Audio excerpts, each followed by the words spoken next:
Welcome you all to the final round of the Mid-Atlantic Ethics Bowl. This is what you've all been waiting for, and I'm sure it's going to be a wonderful competition.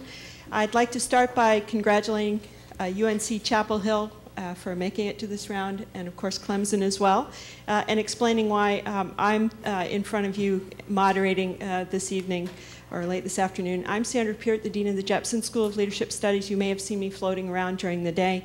I'm sort of a pinch hitter here. It turns out that our previously planned moderator, Terry Price, whom you've seen more frequently during the day, actually has a connection to Chapel Hill, and so it seemed appropriate for him to step out of the role of moderating at this point. However, if I screw up at any point, because I'm not as familiar with the rules as Terry is, I've told him that he can tell me that I'm screwing up, which may seem like it's perhaps also ethically problematical, but so maybe you should tell me if I make a mistake. So at any rate, let us go ahead and get started. I'd like to just introduce the judges to you. We have Tony Ellis here. He's a professor of philosophy and chair of the department at VCU. Nancy Begranoff, who's my colleague as dean of the Robbins School of Business. Reggie Gordon is the CEO of the Richmond chapter of the Red Cross. And so we have a wonderful panel then to judge this situation. I'm going to ask Courtney to choose whether she wants to call heads or tails for Clemson, and then I'm going to toss this coin. Have you got it set? Tails. Tails, okay. We have heads.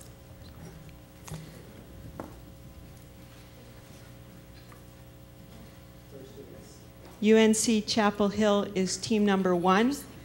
Clemson is team number 2.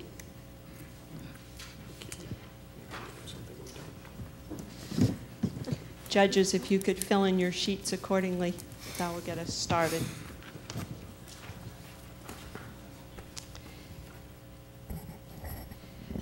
Your case for today is case number 2 for this round. Your question is, should computer-generated sexualized images of children be illegal in the United States? If so, why? If not, why not?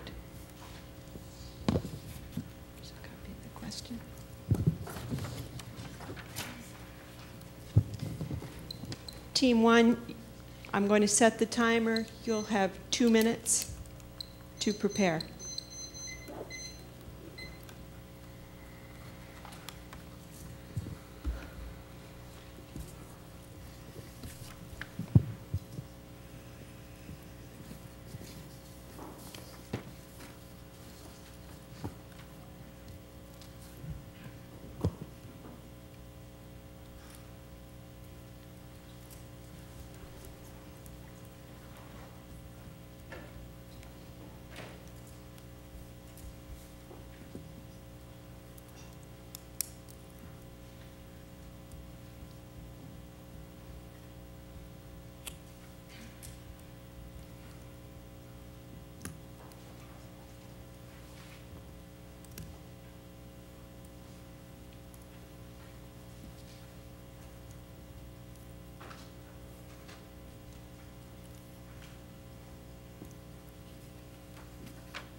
would you like a hand signal? And do you want it at a minute, 5 minutes? Could I have a hand signal at 1 minute? 1 minute. Thank you so much. Let me just set this. You want to begin? Thank you so much. So first of all, we'd like to outline this question. The question is, should computer-generated sexualized images of children be illegal in the United States? If so, why? If not, why not? We are going to take the position that yes, these computer-generated sexualized images of children be illegal in the United States. Currently, they are illegal in other countries, but they have not been illegal in the United States. To give you a roadmap of where my case is going to go, I'd first like to give an outline or an overview of why this is such a contentious issue, because there's been a lot of definitions because of the issues at hand. I'd like to discuss several ethically relevant problems with computer-generated sexualized images, or what has been called virtual child pornography, which include the difference between child pornography and adult pornography, the problems of implied approval within allowing these to exist, the intent of the child avatar, the issue of public and private domain and what has been called thought crime, and the development of technology and why we should make it illegal. Finally, because this is a contentious issue, I would like to go over some objections to my case. So first of all, to give you an overview, the reason that this is very much computer generated is that this all started out with the online community known as Second Life. Now, Second Life is very popular in the United States, and it does exactly what it sounds. You can create your own virtual reality life online. And the most popular thing to do online was actually cybersex. People would make avatars or computer-generated images of themselves, and they would have sex with either other people or objects or things. And this became a really big issue with the fact that people were actually making child avatars, that they were specifically making these computer-generated images to look like a child so they could have sex with it, or they could engage in having sex with it. Of course, this came up in a very contentious issue, and there was a distinction made in the United States that if it's completely virtual, that means that this person has not made this image based on a photograph, then it's okay. However, if this is a photograph and you've made an online character based on a child's photograph, this is illegal. So to start off our case, we'd like to discuss why children specifically and why computer generation are both issues. So this is not really a question about the porn industry, nor will we really get into that, because I think that kind of takes away attention from the case. But the real issue here is, why is pedophilia and why is child pornography wrong? And the issue has to do with the exploitation of the child. One of the biggest issues of sexual relationships is the importance of consent. That you can't quite give consent as a child because you haven't cognitively developed enough to realize what the consequences are and what the implications are of sex. This is why we take measures in our society to protect children. This is why pedophilia is illegal. This is why we have ages of consent. A very important distinction in this case is the fact that most of these child avatars, or these computer-generated images of children to have sex with, were very young, usually looking around the age of 13, 12, before puberty hit. So it's very, very important to understand that in child pornography, 1, the child is being exploited. 2, they don't realize the implications or the consequences of having sex with an adult or being abused or exploited. And 3, the adult is in a position of power and he is abusing it. So that's our first issue with sexualized images of children and being exploited. So many people argue that actually it's better for online computer-generated images to exist rather than having real live children exploited. We take contention with this issue because of the intent behind the child avatar. The child avatar is made with the absolute intent of having sex with it. Now, be it virtual sex or cyber sex, it's still made with a sexual intent in mind.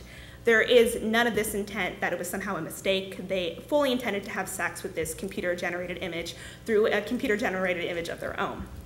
And there's the issue of why we shouldn't ban it or why we shouldn't make it illegal. And this has to do with implied approval or implicit approval. And I would like to make 2 analogies to violent video games and actually to why aggressive people who were in therapy for aggressive sexual behavior were attempting to watch porn in an attempt to kind of satisfy their aggressive sex behavior.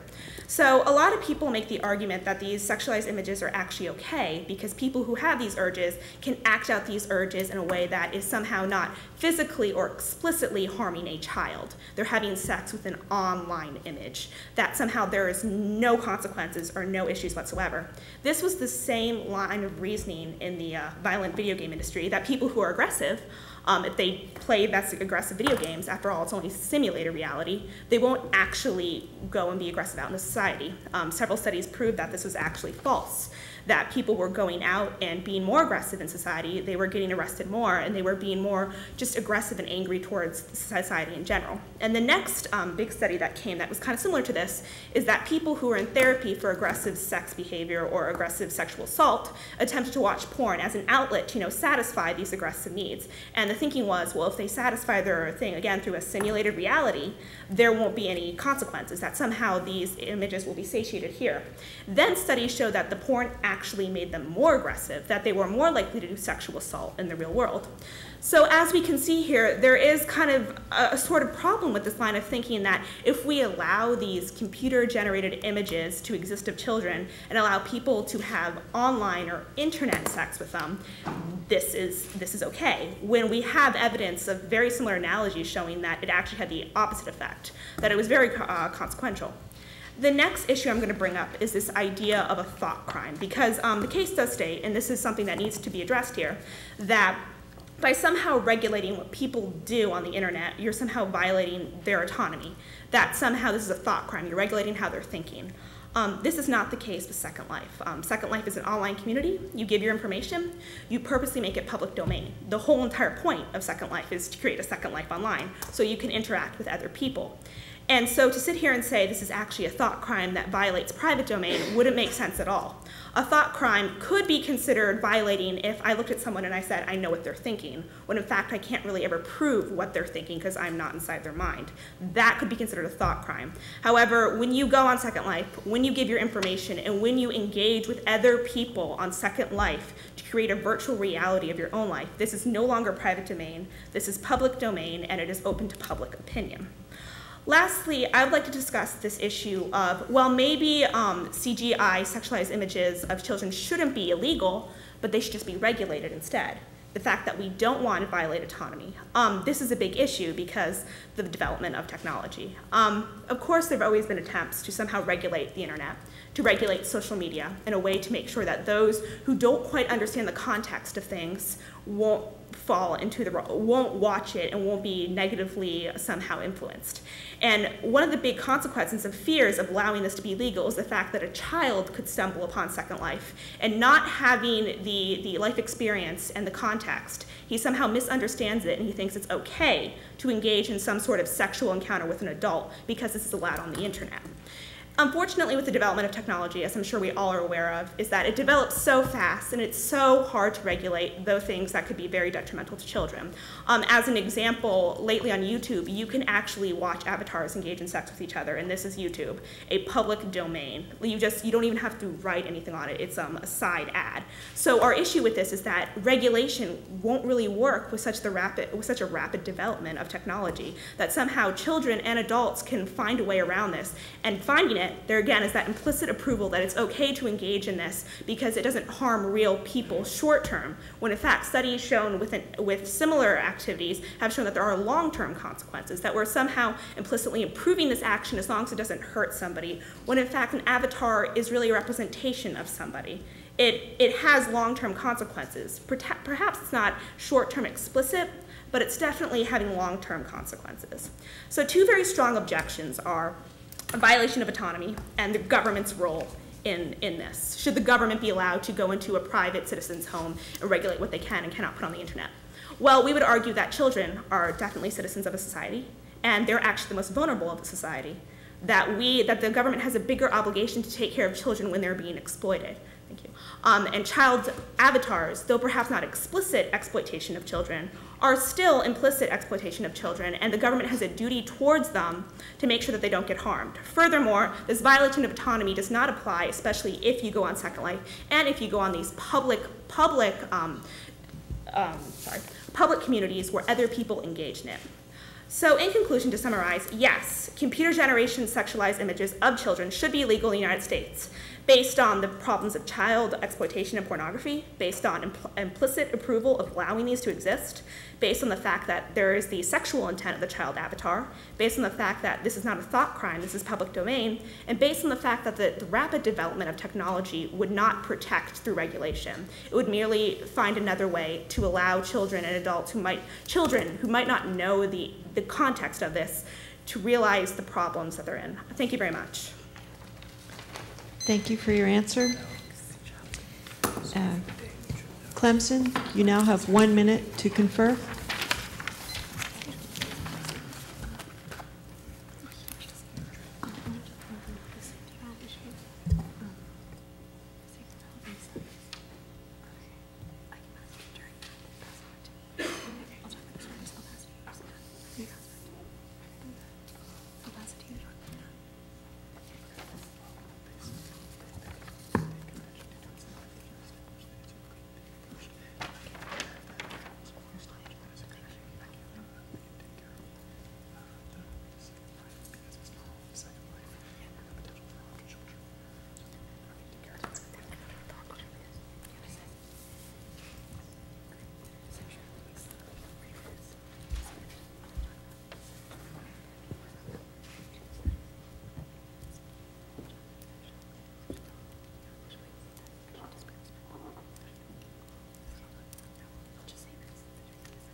Clemson, you now are going to have 5 minutes to respond. Do you want a hand signal at one moment? Yes, please. That'd be nice. Thank you. You can begin. Okay. Well, first, we'd like to thank UNC Chapel Hill for your presentation. You guys and I have a long history competing, so it's nice to see you guys again. And in response to this question, we fundamentally disagree with you. We feel that most virtual child porn should be legal. There are some instances where we would allow for it to be illegal, but that's not relevant in this situation. And so first we're going to look at how you dealt with the aspect of the safety valve argument. We feel like you did not deal with it in an appropriate or really in a very good way. And then we'll then look at your treatment of pedophilia and then talk about your treatment of the idea of a thought crime. So first, in disputing the idea of a safety valve argument, you relied very strongly on studies based on the sexual activities of non-pedophiles and violence done by people, and violence in response to violent video games. And these studies are fundamentally not relevant to this question because the way that a paraphilia works is different in the mind of a pedophile. And so studies on sexuality on normal people are not relevant to studies done on people with paraphilias. But paraphilia is a sexual disorder in which a person is fixated on a particular type of thing that they have sexualized. And the way that this sexuality is usually expressed is by sort of like a binge and purge sort of situation. They'll go really into it for a long time, then they'll get rid of all of it and think that it's the worst thing ever, things like that. And this is a mental disorder, and so their mental sexual functioning is different than in a normal person. And so these studies that you have cited simply are not relevant because they're dealing with people who have a different mental makeup than the people we are dealing with here. And then we'd like to defend the idea of a safety valve argument here by first looking at how psychologists treat virtual child porn, then looking at what pedophiles think about it, and then looking at the effect of laws that have done this. So first, psychologists have found that it's very useful in treating practicing pedophiles and helping them to become non-practicing. So this means it helps someone who's attacking children to stop attacking children. One of the most successful forms of treatment that we've ever seen for pedophilia, or for practicing pedophilia, rather, is sort of like an age progression behavioral or cognitive behavioral therapy technique, where they start someone who watches real child porn will start watching virtual child porn, and they'll watch virtual child porn until they no longer have interest in the real child porn, and then they can slowly be moved up to, for example, barely legal pornography, something of this sort. But they cannot make the jump from real child porn to barely legal successfully. And so the virtual child pornography step is extremely important in this form of therapy. And if we look at the statements by pedophiles themselves, they use it in this way. For example, you mentioned Second Life fairly often. One group of people who are engaged in age play released a statement when this became a problem. These are people on what they call Guardian Island. They said, quote, "We feel it is ethically necessary to address the concerns of those who do not feel these things as we do, who do not understand how helpful and positive this is for us." And so not only do psychologists see that it can be used in this way, but the people themselves use it in this way. And then if we look at the laws and if we look at the countries that have made these laws, child abuse rates have actually gone up in all but one of them. They have not gone down, they've gone up. And so we feel like if watching virtual child porn is going to prevent attacks, it would prevent attacks. We would see something different, and yet we don't. And I'll now turn it over to my colleague Spencer to talk about your treatment of pedophilia. You cited in your case that pedophilia is illegal. You are grouping pedophilia with an act and not a state of mind. Pedophilia is a sexual preference. It does not necessarily have to lend itself to an act. So pedophilia in itself is not illegal whatsoever. So that was just a flaw in your argument. Pedophilia may not even be harmful if the pedophile is non-acting. If this is just a thought and they're non-acting, then no one would even know they were a pedophile. So pedophilia is not illegal. We thought that was an important distinction to make. And then furthermore, you talked about thought crime, but you only dealt with this situation and the case in general in terms of Second Life. Now, it's entirely possible to have virtual child porn that you make yourself and you keep on your computer. And so, given that it does not actually cause harm to children, would you still say it's justifiable to criminalize virtual child porn that is not out there, that is only kept by the person who makes it?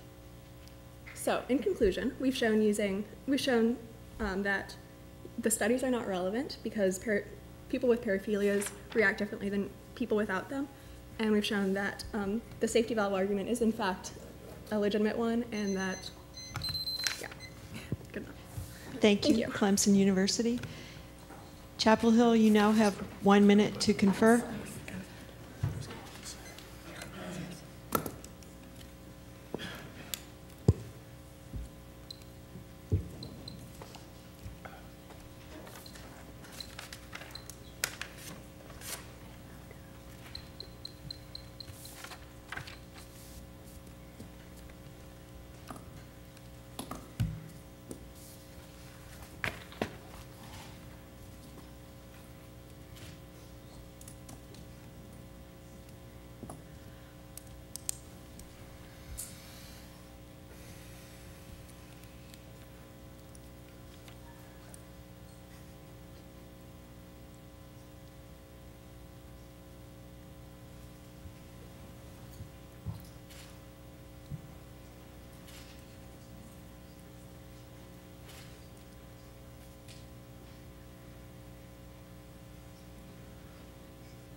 You now have 5 minutes to respond. I'll give you a signal at 1 minute. You may go.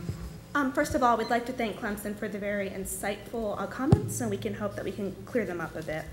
So our first issue here is that it's the fact that it's on the internet. We're not in a psychologist's office. We're not in a psychiatric office. There is nobody really regulating them. Therapy is quite expensive, and if you're suggesting that Second Life and these other communities are under the guise of some sort of medicinal purpose, that all these people are actually having psychologists help them through this, I would be very surprised, because the internet is one of the biggest issues because it's not regulated, that there is unbelievable amounts of exploitation going on for that. So I'm a little confused by your use of mental sexual functioning and the mental makeup, and how this sort of kind of applies in this term. This case is really about exploitation of children on the internet. This has more to do not with the disease itself, but the steps carried out to do this with the diseases. Yes, you are absolutely right. There are pedophiles who think these thoughts, but they don't follow through on anything. The fact that they're making these child avatars and doing some sort of virtual sex with means that somehow they actually have fallen through on their thoughts. Furthermore, I have a question with you about your use of violent and sexual studies here, and the fact that you cite that there are laws, that laws in place in the United States had seen child abuse gone up. My question is that correlation does not necessarily imply causation, and your use of that doesn't quite prove your fact, it just kind of states more studies. So I'm not quite really sure where that fit in our argument. And your fact of the analogy is, you're right, there's not a lot of studies done on pedophilia on the internet. This is kind of a brand new, as the case says, it's a brand new phenomenon that's quite troubling. What we can do is that we can kind of use other aspects that have to do with sexual problems and sexual aggression in a way to kind of understand where the intent was exactly the same, to kind of understand what the consequences could be of having computer-generated CGI porn. Children. So I suppose it's worth addressing also your final contention with our case, which is this notion of thought crime, the idea that if you can isolate the virtual images to a single computer, that it's therefore no longer a thought crime, because it's being contained. And I think while this is an important aspect, and while certainly policing people's private information in that manner may constitute labeling the thought a crime, there are also obvious other considerations which we've addressed in our case, which would sort of suggest that perhaps this isn't an ethical thing to do in the first place, and also suggest that the state has an interest in prohibiting it for reasons other than simply the idea that they have it on their personal computer. I think your last question is actually a great question, and what we're not proposing is an idealized world here. What we're proposing is a progressive measure to kind of help the exploitation. You're absolutely right. If it's on a private computer, there's no really way the government can come in and just kind of violate your autonomy. That's not what this case is about. This case is about the internet and exploitation on the internet. If it's alone on a computer, then it's probably not being shared in a public file. Yeah, I think we'd like to see the rest of the time. Yeah. Thank you. Thank you.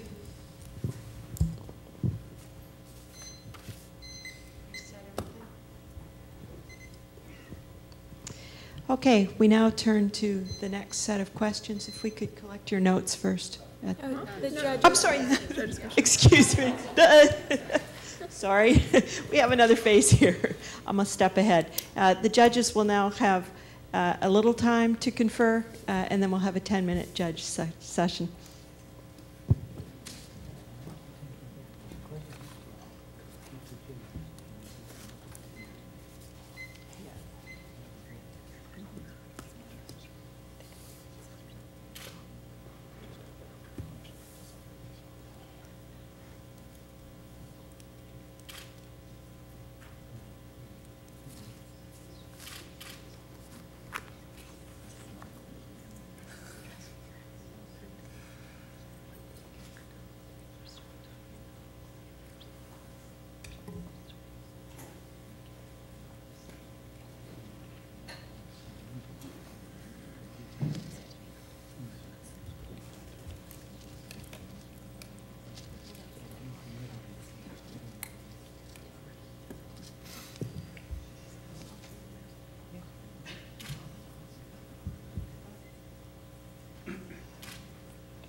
Okay, thank you.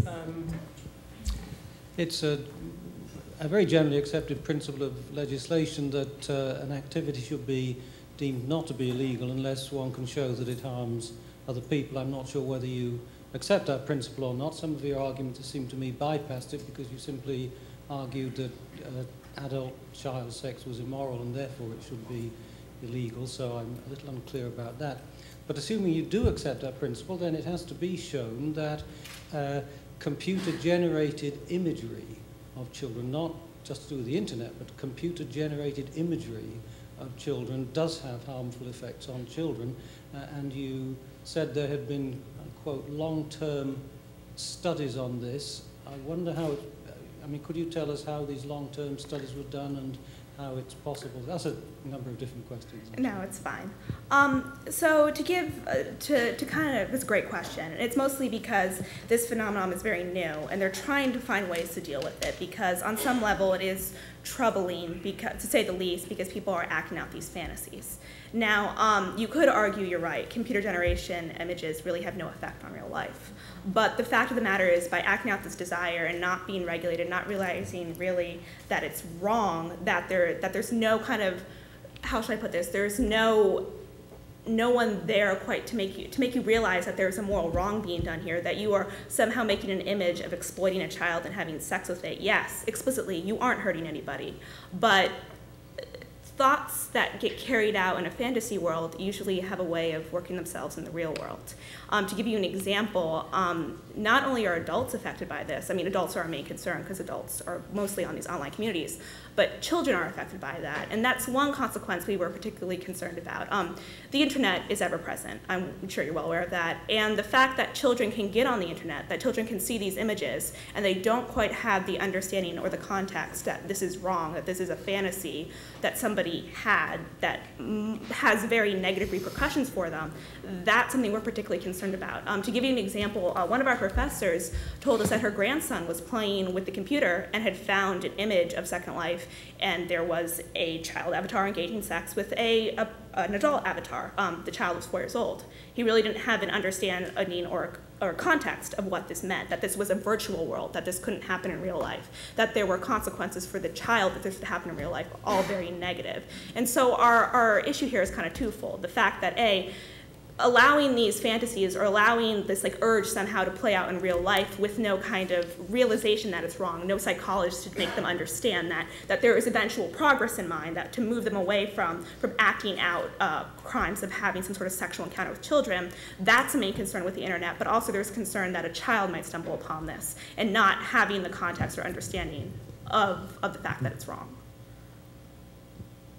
Well, I think that's a concern if we say that someone may stumble onto something on the internet that will be upsetting to them or detrimental to them for them to see it. I think there are many, many things. So where do we draw that line if that's your argument? I think you're absolutely right. And I think that's why this case really concerns from the fact of children. You're right.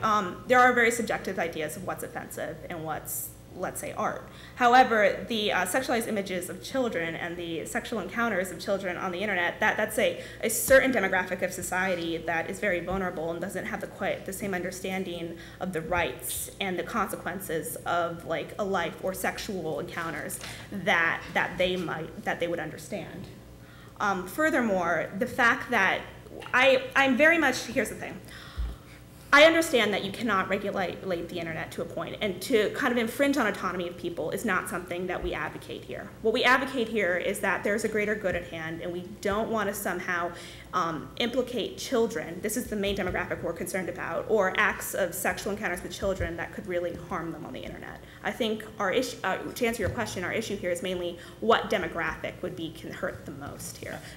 Sorry, I think there's also an important element of this that I think it should be brought into an ethical consideration, and that is that these particular images actually incorporate children into them, and that they're targeted in a certain sense at children. And so insofar as that's true, right, there's a difference between a child being exposed to violence or sexuality in a way that we find unsavory, perhaps even detrimental, but knowing that, right, these particular acts typically don't incorporate children in them when they're exposed to them on the internet, but this in another, it actually displays a very, very harmful sequence of sexual events, and displays children actually interacting within them. And it seems that we have a special obligation to children to try and protect them from these sorts of images that they may not be able to understand, to help have them understand more clearly what the limits are, and to prevent the potential possibility of them feeling that it's okay for adults to do that, and that they should accept it when adults do something like this. What also I think makes this so unique is that this is meant to simulate real life. If you're right, it's very hard to kind of censor things in movies and music and books that could be very offensive or hurtful to children. But I think when you watch a movie, or you as a parent decide that you're going to take a child to a certain movie, you understand that this is a certain context, it's a certain frame, that this is not real life. The difference with these particular communities is that this is meant to simulate real life, that this is meant to be reality, that this should reflect what real life is. You mentioned that in Second Life, or the assumption was made that thoughts that get carried out in this fantasy world usually make their way into real life. I'm not sure if you really convinced us that it's true that someone that goes into Second Life is actually, that has has cyber sex with a child is actually a pedophile. I mean, you seem to be making a blanket statement that if they do this particular act in the privacy of their own home, it's proof positive that they could be a pedophile.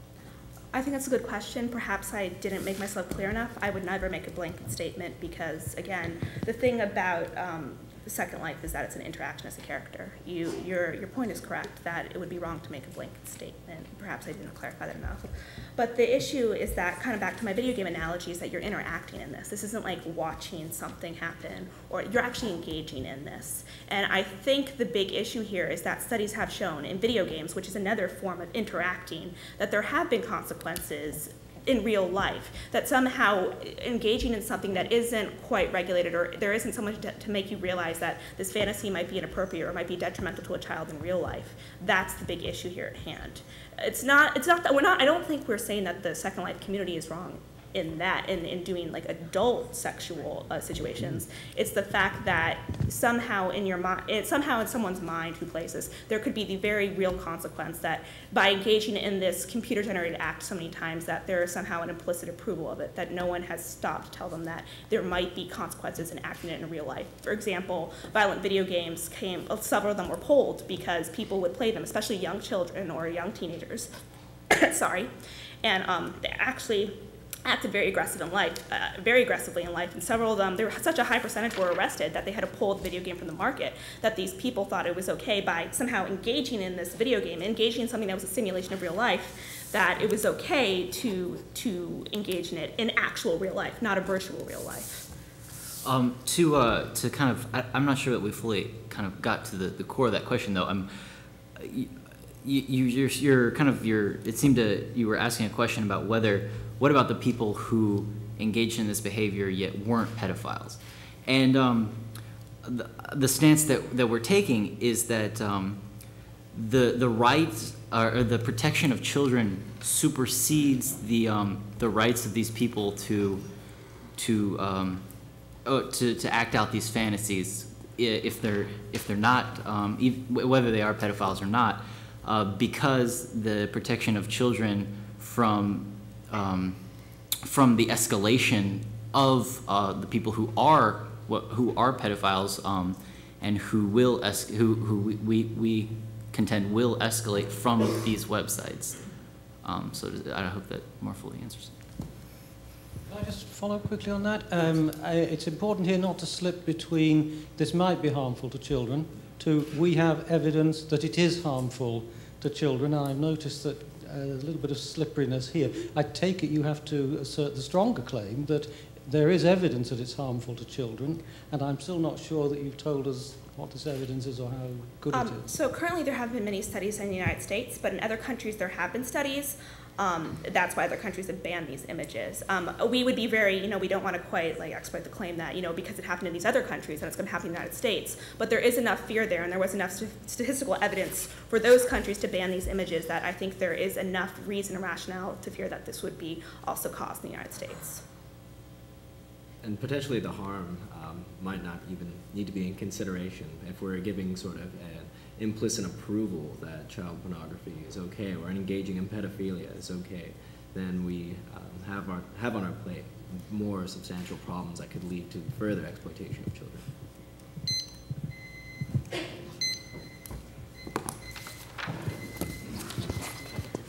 Okay, now I think we're done the first half of this round. If we could collect up the papers, that would be good. Check mark.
Team 2, Clemson University. Your case is case number 12. Your question is, should pregnant athletes be permitted to compete in NCAA competition? If so, why? If not, why not?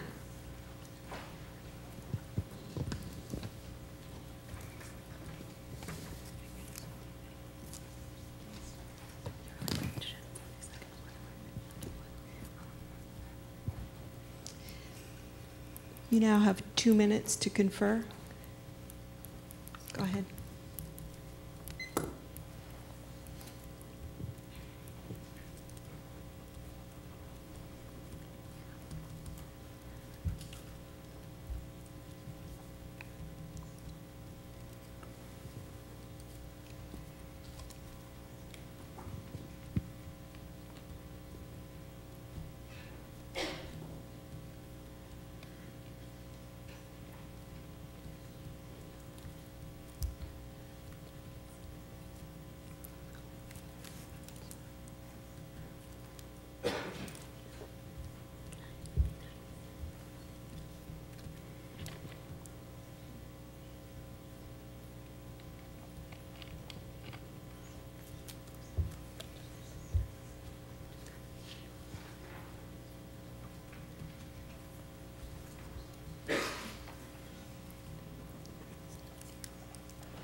Would you like a hand signal at 1 minute? Yes, please.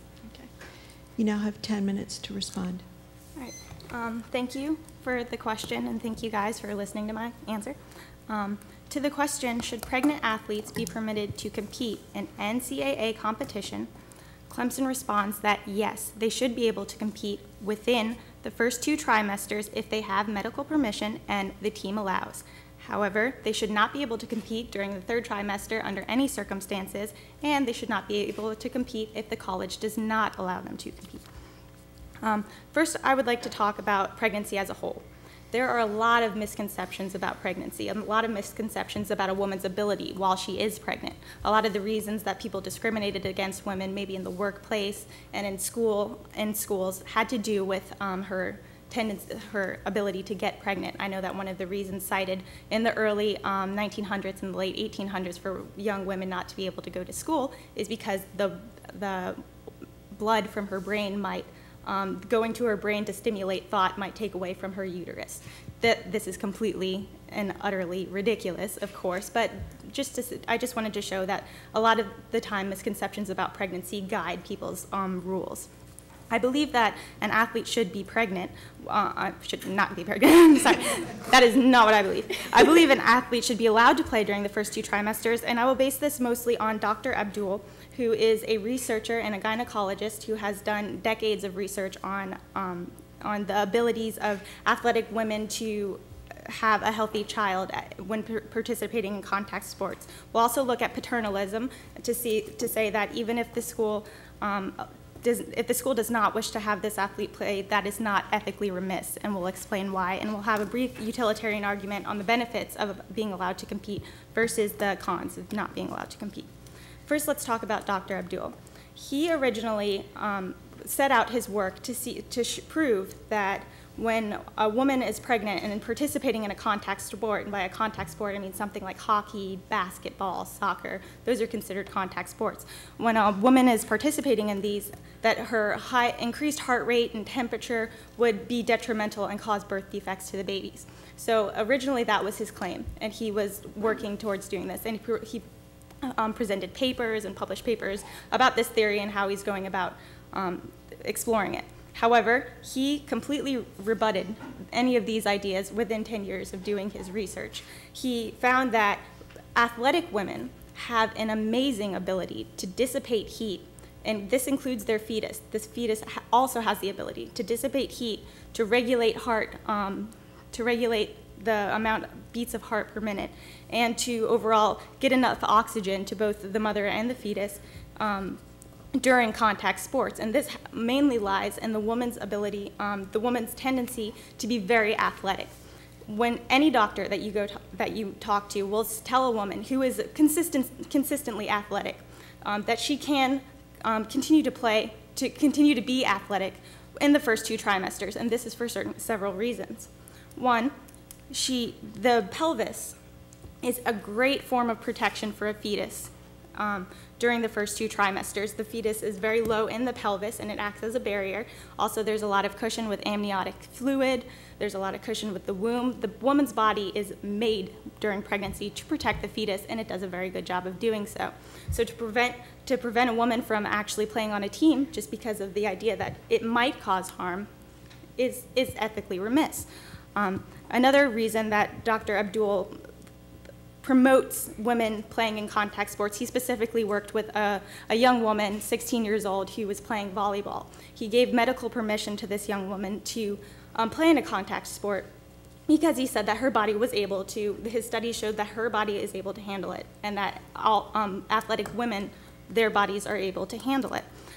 The school did not appreciate this, and they would not let her play, and that's the school's right autonomously, inevitably. But if the school, if the young woman has medical permission and has this ability to dissipate heat, as cited, and is in the first 2 trimesters when the pelvis is really protecting this fetus, she should in fact be able to play. I will, as Dr. Abdul showed, the main reason that schools do not wish for their athletes to play is the main reason cited is that they want to protect the fetus. And I have just shown from Dr. Abdul that the fetus is well protected, that the school does not have to lend their hand in protecting this fetus, that the woman's body actually is doing this in itself. However, the school does have a right as an autonomous entity to decide whether someone plays on a collegiate sports team, to decide whether that they want to put this athlete in a team during any trimester. While Clemson believes that pregnant athletes are able to participate in the NCAA competition and should be able to participate in the NCAA competition, we cannot fault the schools for wanting to protect their own image and liability by benching her. Terminating membership would not be applicable. Terminating membership would cause a lot of harm. But by benching the athlete, the school has the right to bench the athlete. It might not be ethically optimal. We believe that ethically optimally, a young woman should be able to play during this sport in the first 2 trimesters. But it is the school's right, and we recognize that. We do not think it's ethically remiss. Now we're going to look at a brief utilitarian argument on the benefits of allowing an athlete to compete.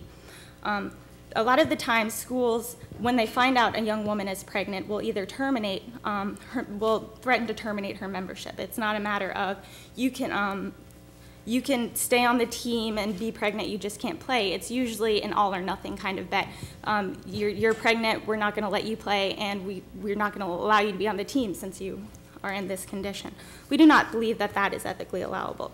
But the school does have the right and retain the right as a paternalistic figure of allowing this young woman, of benching this young woman during playtime.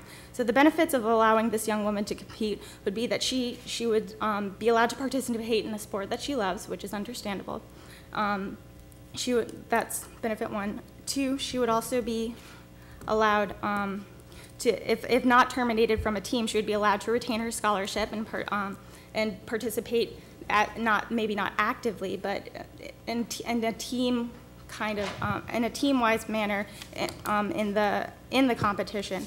But by not allowing this athlete to participate, it'll be a blow to her self-esteem. There's a possibility that she might, in fact, quit the team due to this. If they terminate her membership and don't allow her to play, of course, she won't retain her scholarships. These are all potential problems of not allowing her to compete. So we believe that the benefits of allowing her to compete really outweigh not allowing her.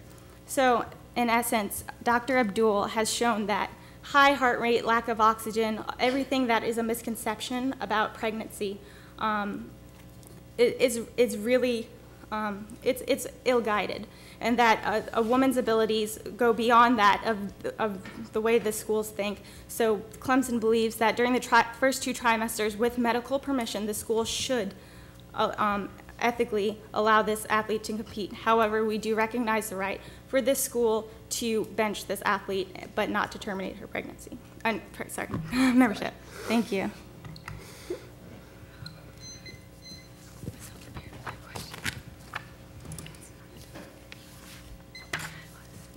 You now have 1 minute to confer.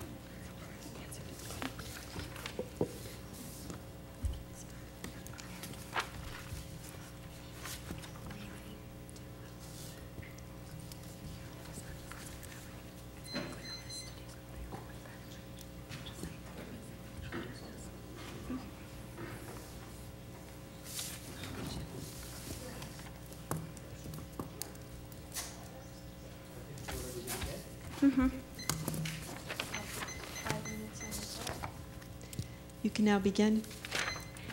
Thank you for your very insightful. We're just going to touch on a few concerns that we had with your argument. One of our main concerns was that your argument missed a lot of the very important, morally relevant issues. One of the things you totally skipped over was that when universities make agreements with athletes to do things like provide them with scholarships in exchange for participation in athletic activities, one of the important things that they're doing is entering into a contract. So what happens is the university offers this money in exchange for this student representing them in athletic competition. What you didn't talk about that was really incredibly important to this sort of relationship between the university and the student is the responsibilities that the student takes on when they're entering into this contract with the university. Additionally, one of the things that you talked about relating to the termination of membership on this team and the removal of scholarships, you didn't consider any of the considerations that the university ought to do for itself. All you did was say that it will make the athletes unhappy because they don't get to participate, and it will take away their scholarships. They don't get to go to school anymore. But what you didn't consider was the sort of obligations that each of these people have. A strict utilitarian view doesn't seem to cover all of the morally relevant issues. To kind of further flesh out my colleague Jill's argument, you spent a lot of time talking about if pregnant athletes should be medically permitted to work in these competitions. Our issues here are what are the ethical issues? Some things that we'd like for you to expand on is what are the duties to the university, to her team, and to the child, actually. You actually made no reference to the child whatsoever, or the fetus whatsoever. That the fact of the matter is that there is a fetus growing inside her, and that there has to be certain duties to there. She's not autonomous by herself. Furthermore, we'd like you to kind of expand on the fact of what is the point of what is her duty to the NCAA? What is her duty towards the team? What obligations do you have for the team as she was recruited to play for this sport? Okay. Another thing that we would like to talk about, you did a really good job of explaining Dr. Abdul's research and how a woman's not endangering the fetus by raising her heart rate too high or having her body overheat, but a lot of these issues don't deal with non-contact physiological things like that. They deal with contact sports. And what if a sharp blow to, her pelvis breaks her pelvis and somehow damages the fetus? But beyond that, the issue doesn't really seem to be how little or how much the fetus is in danger, but that the fact that the fetus is in danger at all. And you really don't go into why it's ethically okay to endanger the fetus in any small amount at all. And it seems that there's a huge ethical consideration here with putting the fetus in even mild danger. And if I can add to this, I think there's two components. One, I want to piggyback off of Trent. You also actually failed to establish the responsibility of the mother in the first place. So, so it's from both ends, right? You don't establish, right, necessarily the rights of the fetus in any clear and coherent manner, but you also failed to establish why it is, in fact, the mother has a specific obligation to the fetus in the first place. And it seems that especially in the first trimester at least, or in the early stages of pregnancy, her obligations to the fetus may be limited. And so we'd like for you to clarify and explain more thoroughly your position there. And another thing that you failed to address, you seem to simply accept the fact that the school has the right to choose, to act paternalistically if it chooses, but you don't give a full consideration of the responsibility of the school to the student. So it may be that they retain the right to pull the student from athletic activity, even though they find it very fulfilling, what have you. But it seems that there's also a responsibility on the school to look after the interests of the student and try and find out what's best for them and weigh it against the potential cost of their image. And I don't think that you really ever gave a full discussion of precisely what those duties are and how they meaningfully affect the school's decision about whether or not to take a member of an athletic team out of competition. So, again, the notion of school sovereignty was brought up, especially within the realm of the school behaving paternalistically, and we didn't feel that that notion was really fleshed out as well as it could have been. But we do think that while your argument does have a lot of scientific grounds, the ethical grounds for justifying whether or not pregnant athletes ought to be or ought not to be benched by the NCAA seems to be a bit lacking. Well, okay, so for the very last thing, just to ask a question is, you seem to say that the school had the right to bench the female, but you didn't really say why. So does the school have the right to bench a female for any reason at all? Yeah. Or a person, excuse me. Sorry. You now have a minute to confirm. All right, thank you.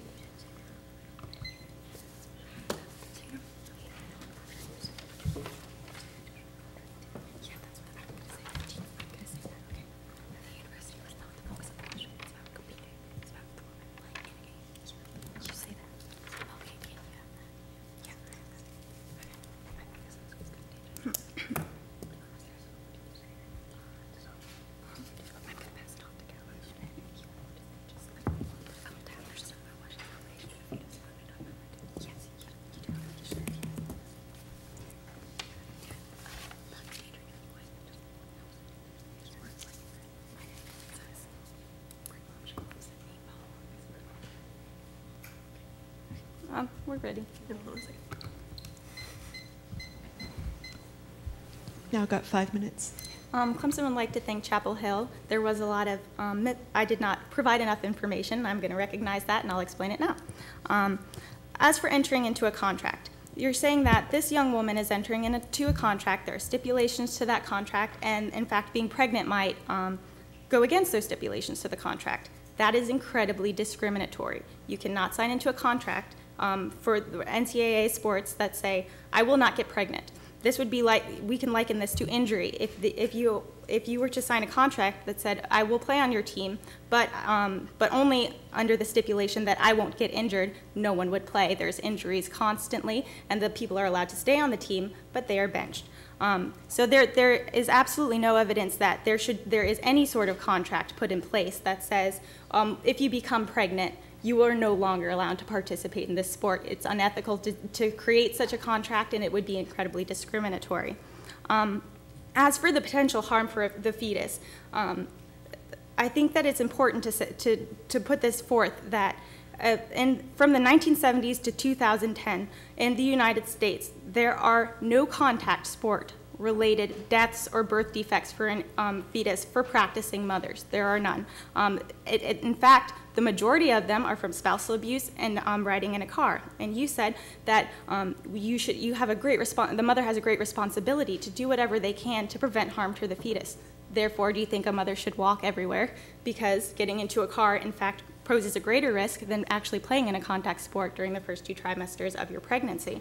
There's a ton of actions that are potentially harmful. Eating cheese can be potentially harmful for your child, but if a mother craves cheese, is she ethically remiss for this? No. That you just can't box that in the way that you said, that she has to avoid any actions that could potentially harm the fetus, because that is illogical. And this, I've just shown that no contact sport injuries has actually ever harmed a fetus. I'm going to pass it on to my colleague real quickly. Okay. And then one thing that we'd like to point out is that a lot of the arguments that you made were about how we didn't talk about her relationship between the school and the student. But if you look at the question is about, should pregnant athletes be permitted to compete in NCAA competition? This is about the games. Is it allowable for the pregnant athlete to play in a basketball game, or to play in a competitive college-level basketball game? And while the issues of the school are related, we don't feel that they are central, as you seem to be implying. And then furthermore, to kind of expand on what Spencer was saying, you talked about how we never established an obligation to the fetus. And we feel that the fetus is certainly a stakeholder in this situation, and this is why we didn't initially do it, but we can do it now if you'd like. And the fetus, given that in this situation the mother wants to bring the fetus, wants to give birth to the fetus, this means that the fetus is actually going to be born, and it will be a person with interests, and her actions can affect that fetus's quality of life in the future when it does have those interests. You briefly mentioned, why do schools have the right to bench an athlete? And I think this is an important factor. The schools have the right to bench an athlete because schools are an autonomous entity. They have the right to protect their image. They have the right to protect the student. They have the right to protect the other people that are playing on their team. And if the school decides to bench an athlete rather than letting her play, because she lacks medical permission, because they believe that there is a really high chance of the potential for accidents or such, it's because they're keeping her in mind. She's allowed to stay on the team. She's allowed to retain her scholarship. She's allowed to be a part of the sport, though she's not directly playing in it. So I just wanted to say that's why the schools have the right to bench an athlete. They have the right to decide who plays on their team and when, on account of it's a school sport, and it's within their rights to determine who plays on this sport. So in conclusion, we just gave a look that there are no contact sport related injuries since the 1970s, and that really many actions, including getting into a car, could be potentially harmful for a fetus.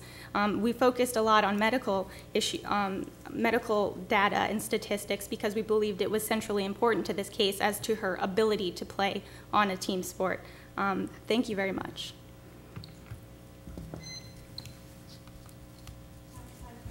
To confer briefly.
Question about Dr. Abdul. You mentioned his research as being really really preeminent and important, and as if there is no other research that would indicate that there is some risk, especially with regard to decisions that have been made by the NCAA. So is he recognized as the expert by the NCAA as well? I have researched the statistic about the 1970s to currently in the contact sport is from other sources, and I do have some other sources. I just focused on Abdul because he was originally the one who proposed the fact that women really the main risk of women playing in contact sports was their high body temperature, their rapid heartbeat. He was the one who really put that out there, who proposed it, who was kind of against everything, and he, through his own research, came and rebutted it. That's precisely why I used him, to show that someone who believed all these preconceived notions and who put them out there in magazines and journals was actually analyzed his own work and came to a different conclusion. I did actually do other research that correlates with what he says and proves it to be right, but that's why I focused mostly on Abdul, since he presented the idea in the first place and then revoked it later on. He is also one of the I guess the preeminent doctor on this particular issue. Yes. It's what he has focused on for most of his career, and this is kind of a niche issue, so there really aren't many doctors who focus on this. Yeah, you talked about a woman getting in a car, but women today do not smoke when they're pregnant typically. They don't drink. They are careful about what they eat, careful about pills that they take. And this is a type of behavior that, may carry some risk. We don't know. You've got some data. I wonder, are there any sports that they should not participate in that would just make sense?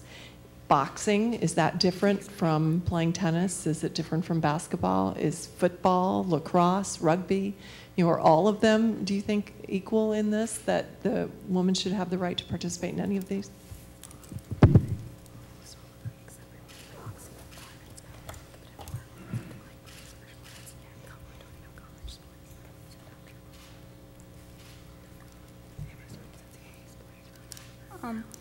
I specifically cited that there's a very important aspect of being able to play, and that was medical permission, medical approval. So if there is a list of sports that the doctor believes, contact sports that the doctor believes to be all right for a woman to play in. Rugby was actually one of them. It seems like a very violent game, but doctors do not mind women ever during their first 2 trimesters playing rugby. As for boxing, we were really focusing mainly on college sports. There might be college boxing teams, I'm not sure. But if there's the stipulation of medical permission, it doesn't matter the sport, as long as the doctor, she can have many doctors tell her, but as long as they are in agreement that this is an okay thing to do during a certain time period, then she should be able to participate in it. Your conclusion is a conjunction of 2 different propositions. One is that there's no evidence to show that pregnant women participating in athletes is harmful, so that there's nothing morally wrong with it. The other half is, nonetheless, schools should be allowed to prohibit it. And I wonder if these are not a little bit in tension. I mean, if there's absolutely no evidence to suggest that there's any danger to the fetus in pregnant women participating in sports, why don't we just say, so prohibiting it would just be a form of discrimination? And of course we don't allow schools to discriminate on the basis of race or religion for the grounds that you mentioned, image and avoiding lawsuits. We don't allow that. So if it is just a form of discrimination, as is suggested by your argument, why isn't the conclusion that the school's autonomy shouldn't just be overridden and they don't have that right?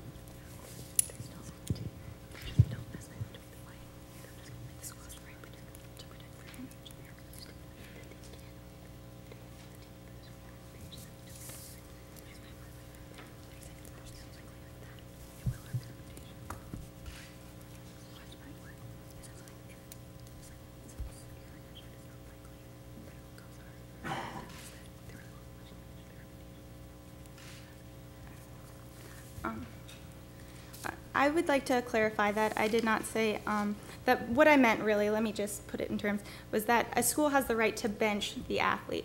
As an autonomous unit, they have the right to decide who plays on their team. Someone can be benched for having a bad attitude.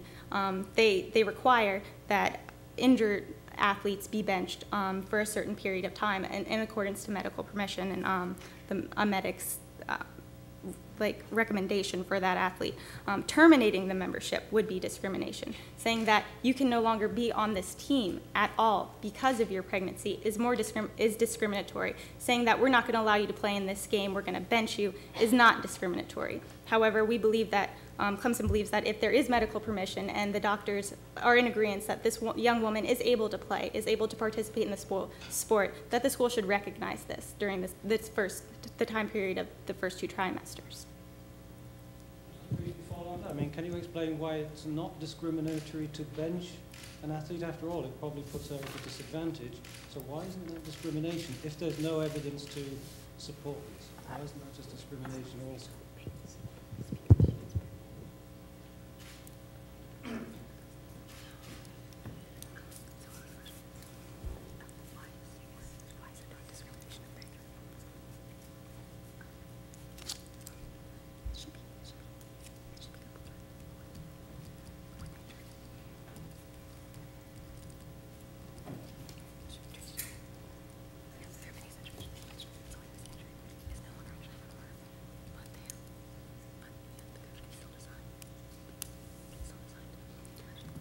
We think that it's important to kind of paint a parallel and couple pregnancy to injury. It should be treated a lot in the same ways. If an athlete has a concussion from playing in a sport or from any means, if they get a concussion and the doctors say, well, you can play after this certain amount of period of time, and then the school decides, well, we want to extend that for a week, just for liability reasons. The school has its own interest in mind, as well as the athletes. And by benching her, if they feel in a very strong paternalistic way that this will, in fact, prevent any kind of harm to her and her fetus, they do retain the right to bench her, just the way they would retain the right to bench an athlete that was injured, even if the athlete believed themselves to be capable of participating in the sport.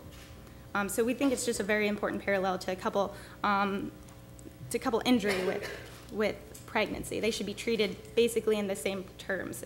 If you're allowed to do so medically, if you're allowed to play, if the concussion didn't really affect anything and you're allowed to play in a couple months, then you should be allowed to. Same with pregnancy.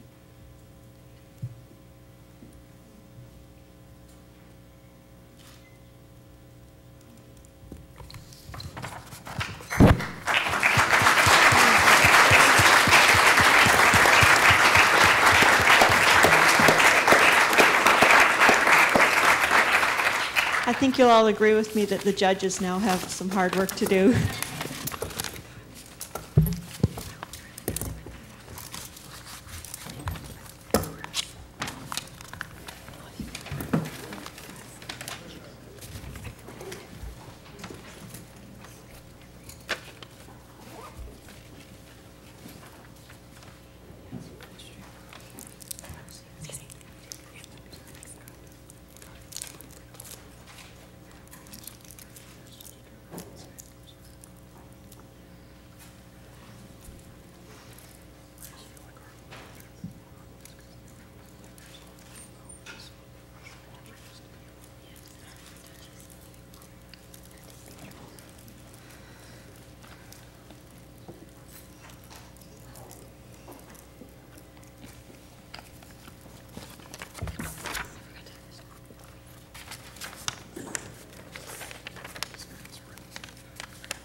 2, Clemson University is declared winner.